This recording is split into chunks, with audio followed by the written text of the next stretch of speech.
Hi అండి, good morning. Welcome to one more daily vlog. మా పిల్లలకైతే హాలిడేస్ ఇచ్చేసారు. వీళ్ళైతే ఇంట్లోనే ఉంటున్నారు. ఆల్రెడీ బ్రేక్ఫాస్ట్ అయితే అయిపోయిందనమాట. ఇంకా స్నానాలు ఏమీ చేయించలేదు. ఇంకా పార్క్ వెళ్ళి అయితే మా పిల్లలు ఇప్పుడు ఆడుకుంటారు. పార్క్ వెళ్ళి ఆడుకుంటావా? ఓకే, ఆడుకుందరు. మా బావ మార్నింగ్ డ్యూటీకి వెళ్ళారు. ఈ మధ్య నేను బాగా చూస్తున్నాను, ఒకళ్ళిద్దరైతే నేను ఏ వీడియో పెట్టినా గానీ ఒకే కామెంట్ కామన్ గా పెడుతున్నారనమాట. అదేంటి అంటే, అక్క మీ ప్రెగ్నెన్సీ జర్నీ చెప్పండి, మీ ప్రెగ్నెన్సీ స్టోరీ షేర్ చేసుకోండి అనేసి అయితే అడుగుతున్నారు. ఒకటి రెండు కామెంట్లే కదా అని వదిలేస్తే ప్రతి వీడియోకి కూడా పెడుతున్నారనమాట. నేను బాగా అబ్జర్వ్ చేస్తున్నా. ఇంకా ఈ రోజు అయితే నా ప్రెగ్నెన్సీ స్టోరీని అయితే మీతో షేర్ చేసుకోవాలనుకుంటున్నాను. మా పిల్లలు పుట్టి ఆల్మోస్ట్ 6 years అయితే కంప్లీట్ అయిపోతున్నాయి. ఇంకా ఫస్ట్ ప్రెగ్నెన్సీ అలాగే ట్విన్స్ ప్రెగ్నెన్సీ కాబట్టి మాక్సిమం నాకైతే అన్ని గుర్తున్నాయని అనుకుంటున్నాను. ఇంకా నాకు గుర్తున్నంత మట్టుకైతే నేను మీతో షేర్ చేసుకుంటాను. ఈ యూట్యూబ్ ఏదో అప్పుడే పెట్టుకుంటే చక్కగా ఇంకా బోల్డ్ అని మెమరీస్ అన్ని కూడాను క్యాప్చర్ చేసుకునేదాన్ని. నాకు గుర్తున్నంత మట్టుకైతే ఇప్పుడు నేను మీతో షేర్ చేస్తాను. ఇంట్లో పనులు చేసుకుంటూ వంట చేసుకుంటూ అయితే నేను నా ప్రెగ్నెన్సీ స్టోరీని, నా జర్నీని అయితే నేను మీతో షేర్ చేసుకోలేను. ఎందుకంటే చేసే పనేమో ఒకటి, అలాగే చెప్పాల్సిన మ్యాటర్ వేరేది కదా, ఫుల్ కాంట్రాస్ట్. కాబట్టి అలాగైతే చేయలేను. అలాగని ఇలా కూర్చొని చెప్పినా గానీ చూసేటోళ్ళకి మీకు కూడా బోరింగ్ అనిపిస్తుంది. అందుకోసమనే ఇంట్లో పనులు చేసుకునేదంతా షూట్ చేస్తాను. షూట్ చేసి దానికి నేను వాయిస్ ఓవర్ అయితే చెప్తాను. వాయిస్ ఓవర్ చెప్పి కూడాను చాలా నెలలు అయిపోయింది అనమాట. లాంగ్ వీడియోస్ కి ఎప్పుడు కూడాను వాయిస్ ఓవర్ చెప్పడం లేదు ఈ మధ్య. ఇంకా మా పిల్లలు అయితే పార్క్ వెళ్ళిపోతున్నారు. వెళ్ళండి, ఆడుకుంటారండి, వెళ్ళండి. నేనైతే ఇప్పుడు వంట చేయడం స్టార్ట్ చేస్తాను. మాకు మ్యారేజ్ అయిన 1.5 year కల్లా నేను కన్సీవ్ అయ్యాను. పీరియడ్ మిస్ అయిన 7 to 10 days లో ఇంటి దగ్గరనే నేను ప్రెగా న్యూస్ కార్డులో టెస్ట్ చేసుకుంటే పాజిటివ్ వచ్చింది. అక్కడికి ఇంకో 1 week లో మా ఐఓసిఎల్ హాస్పిటల్లో గైనకాలజిస్ట్ డాక్టర్ దగ్గరికి అయితే వెళ్తే యూరిన్ అలాగే యూఎస్జి స్కాన్ అంటే అల్ట్రాసోనోగ్రఫీ స్కాన్ అయితే రాశారనమాట. ఆ 2 టెస్టులు చేయించాము. స్కానింగ్ చేసిన అతనే చెప్పారనమాట ట్విన్స్ 2 heart beats ఉన్నాయి అనేసి. ఇంకా నాకు మా బావకి అయితే ఫుల్ హ్యాపీ, నాకు ఇంకా ఎక్కువ హ్యాపీ అనమాట. ఎందుకంటే అక్కడ వాళ్ళకి ట్విన్స్ పుట్టారు, ఇక్కడ వీళ్ళకి ట్విన్స్ పుట్టారు అనేసి వినడము న్యూస్లో చూసేదాన్ని. అలాంటిది నాకే ట్విన్స్ పుడుతున్నారంటే హ్యాపీ అయితే మామూలుగా లేదనమాట. ఎగిరి గంతేసే పని అయింది. నాకు పెళ్లి కాకముందే అనుకుంటా ఒకసారి అయితే ఎవరికో ట్విన్స్ పుట్టారనే న్యూస్ మా అమ్మ నాకు చెప్పగానే ఒక దెబ్బకి 2 పెట్లు ఒకేసారి పంతి వెళ్ళిపోతుంది, నాకు ట్విన్స్ పుట్టేస్తే ఎంత బాగున్నో అనేసి అన్నాను. అప్పుడే తదాస్తు దేవతలు తదాస్తు అనేసారో ఏంటో గానీ నాకు ఇలా ట్విన్స్ పుట్టారు. నేను ఎలాగైతే అనుకునేదాన్నో మా పిల్లలు పుట్టిన తర్వాత మా చుట్టుపక్కల ఉండేటోళ్ళు కూడా సేమ్ మాట అనేవాళ్ళు అనమాట. ఒక దెబ్బకి 2 పెట్లు పంతి ఏలిపోయింది ఒకేసారికి అనేసి ఈజీగా మాటలు చెప్పేసేవాళ్ళు. కానీ మా పిల్లలతో నేను పడితే గానీ నాకు ఆ కష్టం ఏంటనేది తెలియలేదు. ఇంకా ఆ స్కాన్ రిపోర్ట్స్ తీసుకుని వచ్చి మా ఐఓసిఎల్ హాస్పిటల్లో డాక్టర్కి చూపిస్తే ట్విన్సే 2 heart beats ఉన్నాయి, కానీ 3 months వరకు కన్ఫామ్ గా చెప్పలేము. కొన్ని రేర్ కేసెస్లో ఒక హార్ట్ బీట్ స్టాప్ అయిపోయి ఓన్లీ ఒక బేబీనే ఉంటుంది అని అయితే చెప్పారనమాట. డాక్టర్ అలా చెప్పంగానే కొంచెం ఫీల్ అయ్యాము. సరేలే రేర్ కేసెస్లో కదా, మనదా రేర్ కేసు కాకపోతే చాలనేసి కొంచెం పాజిటివ్ గానే ఉన్నాము. ఇంకప్పుడు అనమాట మా అమ్మ వాళ్ళకి మా బాప్ప వాళ్ళకి నేను కన్సీవ్ అయ్యానని చెప్పాను, కానీ ట్విన్స్ అని మాత్రం చెప్పలేదు. 3వ నెలలో మళ్ళీ డాక్టర్ దగ్గరికి వెళ్తే అప్పుడు మళ్ళీ స్కాన్ రాశారు. అప్పటికి కూడాను 2 heart beats ఉండడంతో ఆ రిపోర్ట్స్ చూసిన డాక్టర్ ట్విన్స్ ప్రెగ్నెన్సీ అనేసి కన్ఫర్మ్ చేశారు. అప్పుడు మా అమ్మ వాళ్ళకి మా బాప్ప వాళ్ళకి ట్విన్స్ కవల పిల్లలు అనేసి చెప్పానమాట. మా బాప్ప అయితే నేను కన్సీవ్ అయ్యానని చెప్పినప్పుడు ఎలా అయితే ఫీల్ అయ్యిందో ట్విన్స్ అని చెప్పాక కూడా సేమ్ రియాక్షను. కానీ మా అమ్మ మాత్రం అలా కాదనమాట. ట్విన్స్ అని చెప్పిన తర్వాత కొంచెం బాధపడింది. 2 పిల్లలు ఒకేసారి అయితే ఎలా చేస్తాము, ఎలా అవుతుందో అనేసి కాస్త ఫీల్ అయ్యింది. 3 months తర్వాత మా ఫ్రెండ్స్ కి క్లోజ్ రిలేటివ్స్ కి ఇంకా నేను ఇలా కన్సీవ్ అయ్యానని చెప్పాను, కానీ ట్విన్స్ అని మాత్రం అందరికీ చెప్పలేదు. చాలా అంటే చాలా తక్కువ మందికి చెప్పాను. నాకు డెలివరీ అయిన తర్వాత ఇంకా అందరికీ నాకు ట్విన్స్ పుట్టారనేసి తెలిసింది. నేను కన్సీవ్ అయ్యాక 3వ నెల సగం వరకు నార్మల్ గానే ఉంది. బాడీలో ఎటువంటి చేంజెస్ నాకు తెలియలేదు. 3వ నెల సగం అయిన తర్వాత ఇంకా వామిటింగ్స్ స్టార్ట్ అయిపోయాయి. ఏమి తిన్నా ఏమి తాగినా గానీ వామిటింగ్స్ అయిపోయాయి అనమాట. మా బావ ఈ రోజు ఏం కూర వండుతావు మాధవి అని అడిగితే పలానా కూర వండుతానని చెప్పి ఆ కూరని తలుచుకున్నా గానీ వామిటింగ్స్ అయిపోయేవి. ఇంకా ఎలాగో మా బావకి షిఫ్ట్ డ్యూటీలే కాబట్టి ఇంటి దగ్గర ఉంటే మా బావ నాకు వంట పనిలోను ఇంటి పనిలోను కొంచెం హెల్ప్ చేసేవాళ్ళు. మేమైతే ఎవ్రీ మంత్ కూడాను స్కాన్ చేయించే వాళ్ళము. ఇప్పుడైతే మా ఐఓసిఎల్ హాస్పిటల్లో స్కానింగ్ అంతా ఉంది, కానీ ఒకప్పుడు ఉండేది కాదనమాట. ఎవ్రీ మంత్ స్కానింగ్ కి మేము కోల్కతా అపోలోకి వెళ్లే వాళ్ళము. మూడో నెలలో స్టార్ట్ అయిన వామిటింగ్స్ 4వ నెల మొత్తము అయ్యాయి. 5వ నెల కంప్లీట్ అయినంత వరకు కూడాను ఫుల్ గా వామిటింగ్స్ అనమాట. అలా అని ఏమి తినకుండా అస్సలు ఉండేదాన్ని కాదు, అన్ని కూడాను తినేదాన్ని. 3rd మంత్ లో డాక్టర్ దగ్గరికి వెళ్ళినప్పుడు ట్విన్స్ ప్రెగ్నెన్సీ కన్ఫర్మ్ చేసి కాల్షియం, ఐరన్ ఇంకొన్ని టాబ్లెట్స్ అయితే ఇచ్చారు. 5th మంత్ వరకు నేను ఒక్క టాబ్లెట్ కూడా వేసుకోలేదు. కాల్షియం, ఐరన్ ఏ ఫుడ్ లో ఉంటుంది ఏంటి అనేసి గూగుల్లో, యూట్యూబ్ లో చూసి ఆ ఫుడ్ ఓన్లీ తినేదాన్ని. డాక్టర్ ఇచ్చిన టాబ్లెట్స్ వేసుకోకపోవడం వల్లనో లేక ఈ వామిటింగ్స్ వల్లనో తెలియదు కానీ 5వ నెల వరకు నేను 1 kg కూడా వెయిట్ గెయిన్ అవ్వలేదు. ఇంకా ఉన్న వెయిట్ కాస్త వెయిట్ లాస్ అయిపోయాను అనమాట.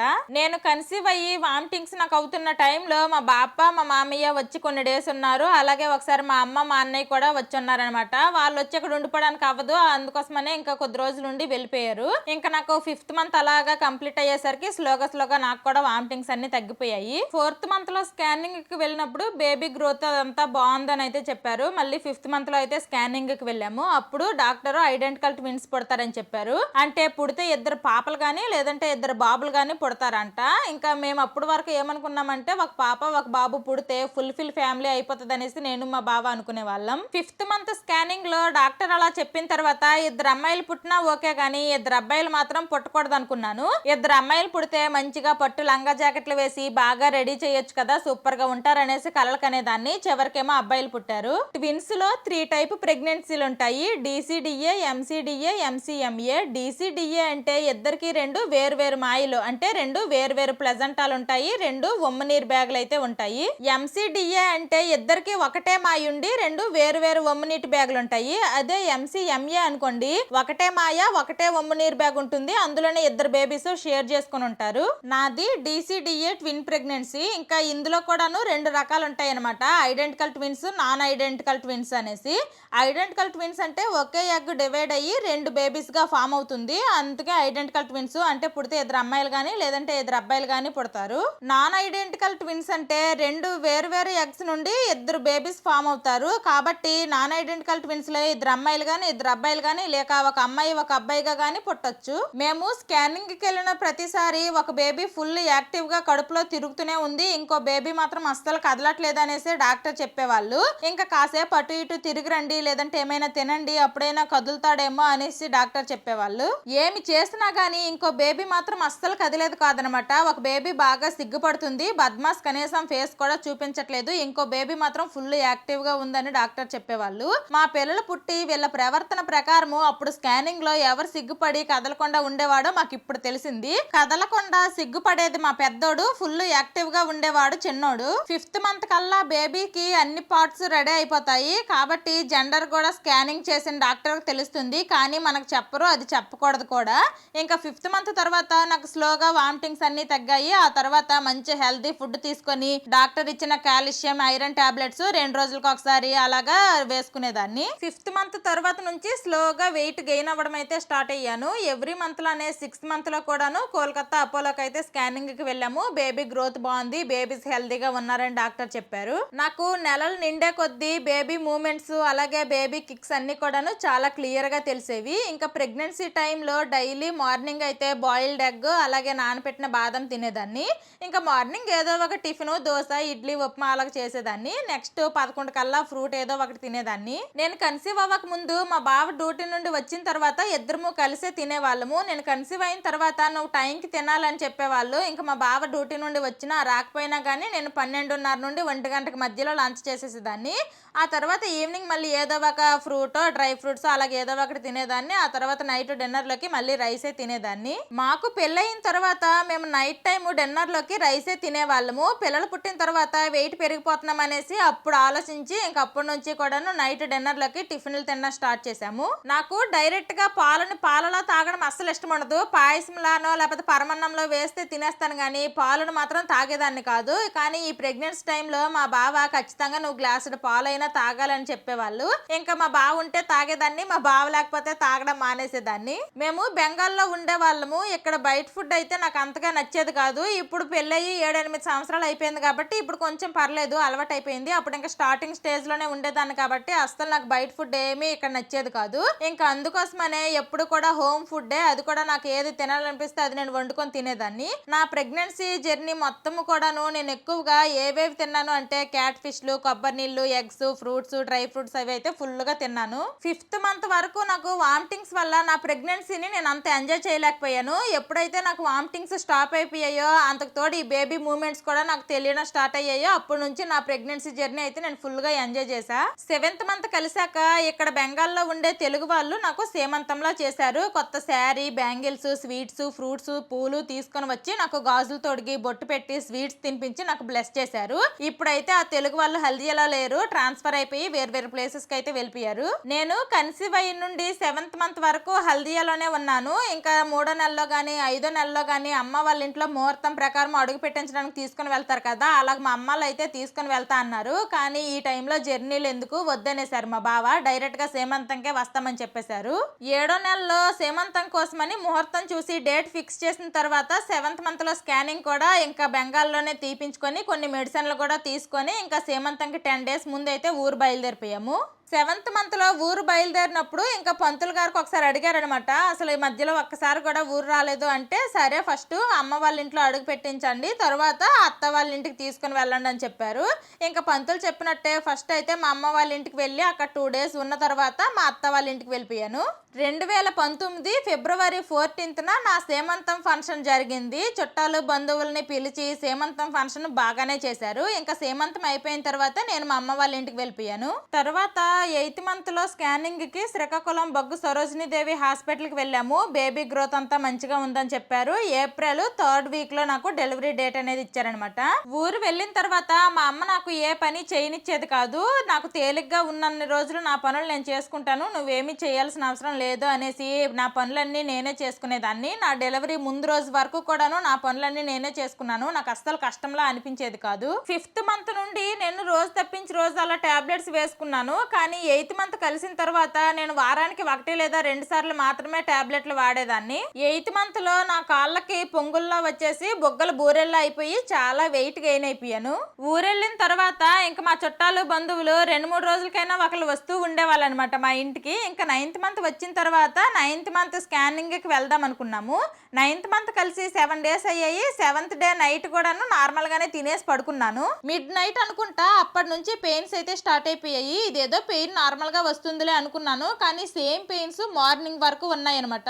ఇంకా మార్నింగ్ అయితే మా అమ్మకి చెప్పాను నైట్ నుండి ఇలా పెయిన్స్ వస్తున్నాయి అనేసి.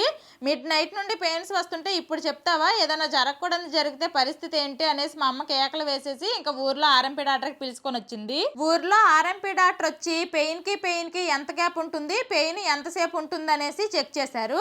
ఎవ్రీ 10 to 15 minutes కి అయితే ఒకసారి పెయిన్ వస్తుంది. వచ్చిన పెయిన్ 3 to 5 minutes అయితే ఉంటుంది. ఇంక ఇవి డెలివరీ పెయిన్స్ లా ఉన్నాయి, హాస్పిటల్ కి తీసుకుని వెళ్ళిపోవడం మంచిదని చెప్పారు. 9th మంత్ స్కాన్ కూడా ఇంకా చేయించలేదు కదా, అది చేయించుకొని జస్ట్ డాక్టర్ కి చూపించి ఏవైనా మందులు ఇస్తే తీసుకుని వచ్చేద్దాం అనుకుని అయితే ఇంకా కార్ బుక్ చేసుకుని హాస్పిటల్ కి బయలుదేరాము.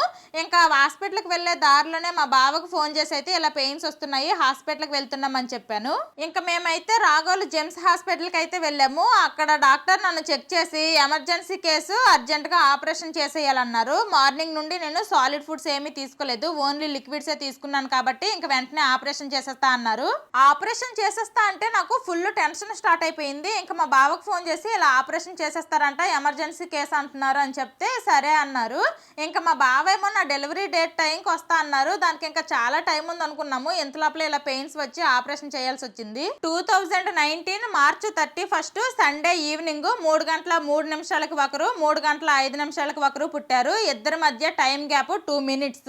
మా పెద్దోడు 2 kg 300 grams పుట్టాడు, మా చిన్నోడు 2 kg 250 grams పుట్టాడు.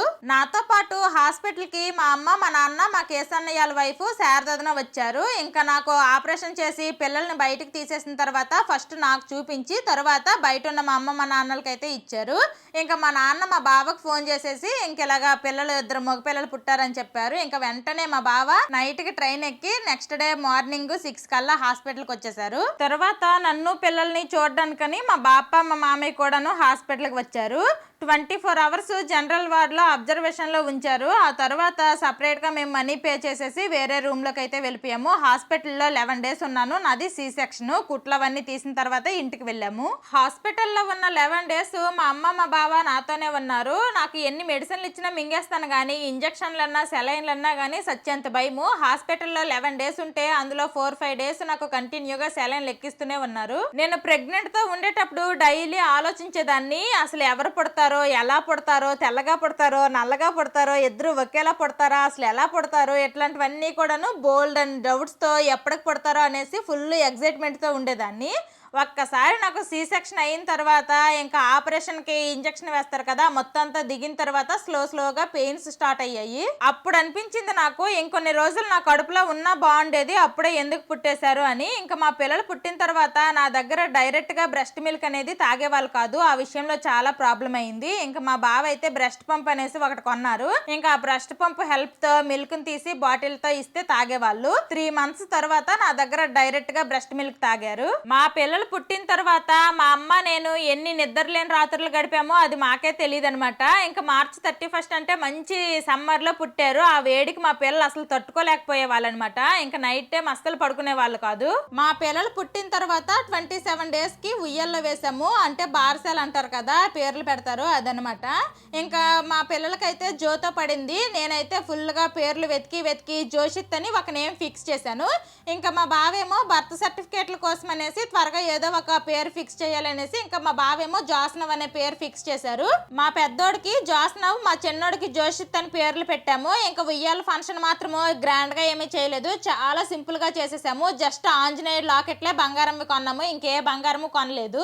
మా ఇద్దరు పిల్లలు కూడాను 2 kgs అబోనే మంచిగా హెల్దీగానే పుట్టారు. కానీ ట్విన్స్ అనగానే కొంచెం భయం అనేది ఉంటుంది కదా, అందుకోసమనే బాగా హడావిడి చేసేసిన తర్వాత వాళ్ళకి ఏమైనా జరిగితే కొడుకులు పుట్టారు గొప్ప అయిపోయి ఆర్భటాలు చేసేసారు, ఇప్పుడు ఇలా అయిందనేసి ఊర్లో వాళ్ళందరూ అనుకుంటారు కదా, అందుకోసమనే మా అమ్మలు మాత్రం అసలు గ్రాండ్ గా చేయనివ్వలేదనమాట. వీలైనంత సింపుల్ గా చేసేసాము. కాసేపు మా పిల్లల విషయం సైడ్ కి పెడితే హాస్పిటల్లో ఉన్నప్పుడు మా బాప నా కోసమని పథ్యం వంటలు వండి మా మామయ్యతో క్యారీస్ పంపించేది. ఇంకా ఇంటికి వచ్చాక పథ్యం వంటలతో నా కడుపును మార్చేశారు. వామన్నము, వెల్లుల్లి రెబ్బలతో పులుసు, జీలకర్ర పులుసు, బ్రెడ్, చపాతీలు, తాగడానికి వేడి నీళ్లు, ఇవేనమాట నా డైలీ ఫుడ్. ఇంకా ఆపరేషన్ సి సెక్షన్ అయింది కదా, ఆ కుట్లవన్నీ తగ్గడానికి అనేసి బోల్డ్ అని మెడిసిన్లు, ఇవన్నీ కూడా ఇప్పుడు తలుచుకుంటుంటే నాకైతే అప్పుడు ఎలా భరించానో కానీ ఇప్పుడైతే నా వల్ల కాదేమో అనిపిస్తుంది అనమాట. నా స్టోరీ వింటుంటే నాకే మళ్ళీ భయం వేస్తుంది. నాకు పెయిన్స్ వచ్చి ఆపరేషన్ టైంకి నా వెయిట్ 87 kgs అనమాట. ఆఫ్టర్ డెలివరీ పథ్యం అంతా ఉండిన తర్వాత నా వెయిట్ 70 kgsకి బిలో వచ్చాను. మళ్ళీ పథ్యం అంతా అయిపోయి మా పిల్లలు బ్రెస్ట్ ఫీడింగ్ స్టాప్ అయిన తర్వాత అన్ని రకాలు తినడం స్టార్ట్ చేశాక మళ్ళీ వెయిట్ కాస్త గెయిన్ అయ్యాను. మా పిల్లలకి 3 to 4 months వరకు బ్రెస్ట్ మిల్క్ అలాగే ఫార్ములా మిల్క్ పట్టాము. ఆ తర్వాత ఫార్ములా మిల్క్ స్టాప్ చేసేసి ఆవు పాలు పట్టడం అయితే స్టార్ట్ చేసాము. 7th month లో అనుకుంటా అన్నప్రాసన అయితే చేసాము. పేరుకే అన్నప్రాసన కానీ ఆ తర్వాత అసలు అన్నమే పెట్టలేదనమాట. ఇంకా ఈ లోపలైతే ఇక్కిరి, అంబలి అలాంటివి అయితే ట్రై చేశాను తింటారేమో అనేసి, అస్సలు తినలేదు. ఇంకా డైరెక్ట్గా 1 year తర్వాత ఇంకా అన్నమే తినిపించేశాను. మా పిల్లలకి 9th month లో ఒకసారి బెంగాల్ వచ్చి 15 days ఉండి ఊరు వెళ్ళిపోయాము. ఆ తర్వాత సంవత్సరం 3 నెలలకి పిల్లల్ని తీసుకొని బెంగాల్ వచ్చేసాను. ఆ తర్వాత అప్పుడప్పుడు ఊరు వెళ్తున్నాము. ఇంక నేను ఒక్కదాన్నే 2 పిల్లల్ని మేనేజ్ చేసుకుంటున్నాను. స్టార్టింగ్ లో కష్టంగా ఉండేది, ఇప్పుడు నాకు అలవాటు అయిపోయింది. మా పిల్లలిద్దరికి 11 months వరకు బ్రెస్ట్ ఫీడింగ్ ఇచ్చాను. ఆ తర్వాత అయితే మా పిల్లలు ఆటోమేటిక్ గా అల్లరి చేయకుండానే స్టాప్ చేసేసారు. దేవుడి దయ వల్ల ఈ ఒక్కటి మా పిల్లల విషయంలో నాకు మంచి పని జరిగింది, ఎక్కువ ఇబ్బంది ఏమీ లేకుండా. ఇంకా ఈ వీడియో చూస్తున్న వారిలో ఎవరైనా ప్రెగ్నెంట్ ఉమెన్స్ ఉంటే టైంకి మంచి హెల్తీ ఫుడ్ తీసుకొని ఎటువంటి టెన్షన్స్, ఎక్కువ స్ట్రెస్ ఏమీ తీసుకోకుండా మీ ప్రెగ్నెన్సీని మీరు ఎంజాయ్ చేయండి. డాక్టర్ ఇచ్చిన మెడిసిన్స్ అన్నీ వేసుకొని ఇంట్లో పనులు చేసుకోవడానికి ట్రై చేయండి. డాక్టర్ ఒకవేళ రెస్ట్ తీసుకోమని చెప్తే రెస్ట్ తీసుకోండి. విన్నారు కదా, అదనమాట నా ప్రెగ్నెన్సీ స్టోరీ, నా ట్విన్స్ ప్రెగ్నెన్సీ జర్నీ. ఇంకా ఇంట్లో అన్ని పనులు అయిపోయాయి, ఇంకా పడుకుందామా? నిద్ర వస్తుందా? ఈ వీడియో నచ్చితే ఏం చేయాలరా చిన్నడు పెద్దడు? లైక్ చేయండి, సబ్స్క్రైబ్ చేయండి, బెల్ నొక్కండి.